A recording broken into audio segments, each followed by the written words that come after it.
The situation of the Karen people in Thailand, they are considered as the minority groups. Formerly we call them the tribal people. There are about 400,000 Karen in Thailand and maybe 6-7 million in Burma. The situation in Thailand, they are living in the mountains. They have the like Sweden agriculture, like burning, slash and burning in the previous words.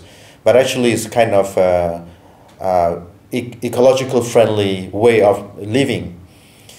But in Thailand there's still a kind of discrimination against the different groups. The ethnic group or the Karen, the mountain people, they live in the forest, but they have no land title, and they have no access to a good education. They have no access to a good health system. So the general situation is like this.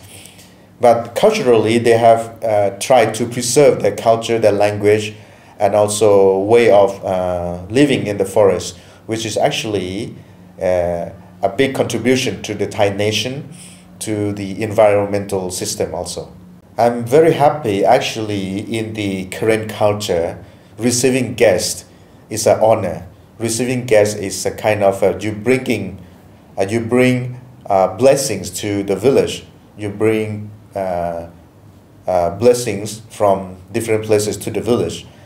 And what I expect from this program is that actually the world of the Karen are very small. When you have a friend from very far away, like for example in Luxembourg, they become friends, they become people, and you have widened your imagination.